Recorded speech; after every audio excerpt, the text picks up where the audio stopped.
Hey everybody, this video is going to be about how to train wild grapes. And just about everywhere in the country, if you guys live in the US and even in the Mediterranean, anywhere in Europe and stuff, you're going to find wild grapes.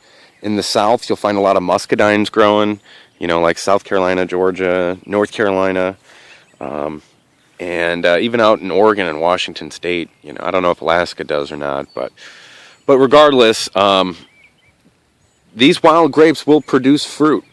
And a lot of times you see them in forests. You know, if you go off into, just walk right into the edge of the forest, you'll see big fat grapevines going all the way up. And they'll go all the way to the top of the trees. They'll go 100 and some feet tall. And the fruit's all the way at the top also too. So with grapes, with fruit trees, I don't think necessarily that you need to prune fruit trees when they only get maybe 15 to 25 feet tall max. Black cherries, on the other hand, these here are black cherries, wild black cherries that the birds planted. And there's two trees growing right next to each other. This tree right here does not have any fruit on it. The one right next to it is completely loaded with black cherries. If you can see these.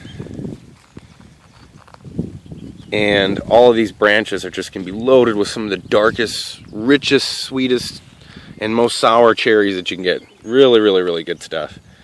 And I didn't get to make any jelly last year, so I'm glad to see this. I didn't have a lot of cherries last year. Actually, didn't have any on these trees. But back to the grapes. These are wild grapes. These are some wild grapes grown here in Tennessee, and I found some last year, at the end of last year, not these ones, but somewhere in town. And they're really, really small, dark black. They're like miniature Concord grapes. And I really liked them. So last winter I started going through the property and finding where all the wild grapes are growing. And this is one spot. I've got another spot that I pruned, and I'm forcing it to fruit. And I'll show you how to do that here in a second. But this is what you want to look for. This is what the grapes are going to do. And this grape will go all the way along. It'll go 20, 30 feet. It goes all the way from over here. And there's 3 different grapevines. There's one that comes up near this cherry tree, this black cherry. And there's a couple that come down in here also too. And what you want to do, what the vineyards do, right, to keep the growth here and to keep the fruit and everything close by, is they cut these vines back. They cut them right here. They don't let them go long. And they cut them on the other side. And they basically make like a Jewish menorah, if you can imagine that, where the main base of the vine, of the grape, is coming up out of the ground, and it goes in one direction and then goes out in the other, and little spots of vines growing up here. And that's where your fruit's going to be at. The new growth is where all of the fruit's going to be. Like these little branches right here with the tendrils, and these little tendrils right here is what's going to tell you that it's whether or not it's a grape or not. So kind of look for these. If my camera is going to focus, there we go. You can kind of see the little tendrils right there, looking for something to hold on to. And where each one of these new growths happens, let me see if I can find another one, like right here. See how it's coming up out of the old wood? Right there, right underneath this leaf, where it comes up out of that old wood and creates a new vine. There's going to be grapes there, and it's not going to do that as much. It's going to focus on growth if it can grow. It's looking for trees right now to grow up all the way up into the canopy and put the grapes up there. So this is where you want to start. Now, I don't do this in the summertime. I was going to save this till the winter, but I want to show you guys how to do this. Cut your wild grapes. Find out where the growth is coming from. Find out where it comes from. And the main thing you want to do is stop it from going in each direction. And I'm actually going to cut it right here. Alright, there's that.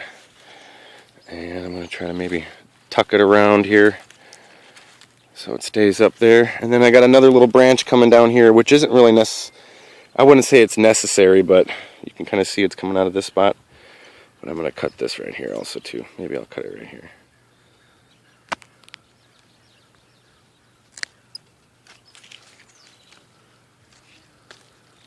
Okay.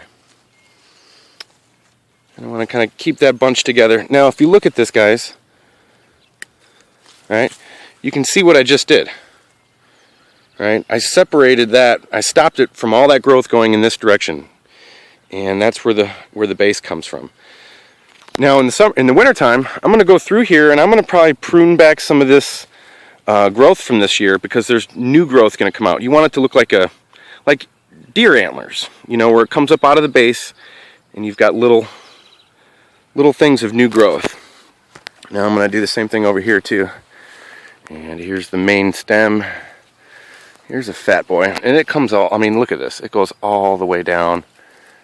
And actually, look, hey, it actually stops right there. That's interesting. I might have actually cut this one. Let me see, did I cut this? Nope. But I'm going to stop it right about here, maybe. I don't know, I'm kind of conflicted now, because I see the other grape. There's another grape coming from over here. I want to see where this one's going. Okay, I see it now. Alright, I'm going to cut this one here. No, I'm going to cut it here. There we go. Alright, I'll get this out of the way. Alright, and after just about 5-10 minutes, cutting it back and spinning it around, you know, the branches that were left, you can see over here, it's stopped here, and then all the growth is coming up out of here. And then next year, actually, I'll have a lot of fruit on here. And I didn't mess with the one under the tree just yet. I'll leave that for the winter time. But here we go. Here's how to train wild grapes. And the main point is to stop the lateral growth. Stop the branches from going this way, and get them to start fruiting right here. Get a lot of growth and get it nice and big and bushy and stuff, and you'll have lots of grapes right here. And I'll show you what I did to one in the wintertime that is just loaded with grapes right now. Alright, now here's the wild grape that I pruned in the wintertime when there was no growth. And you can see it's a lot bushier. The one I just pruned just now is actually a bigger, healthier plant than this one.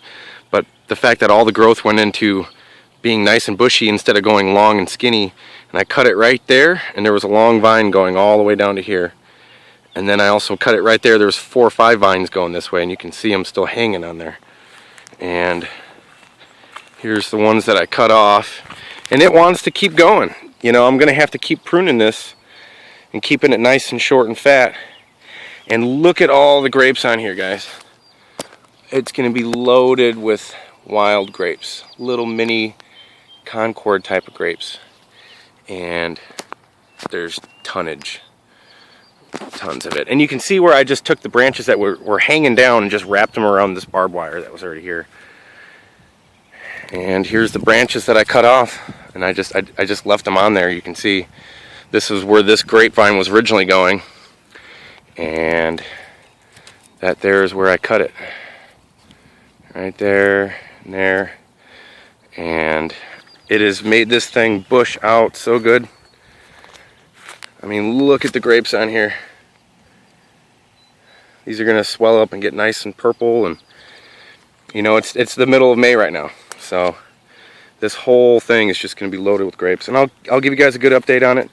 But if you've got wild grapes growing anywhere, even if they're bigger and fatter than this, if they're not as young as this and they're older and stuff, you can still do this with it. You know, as long as the roots are still good, it's still going to want to keep putting out new growth.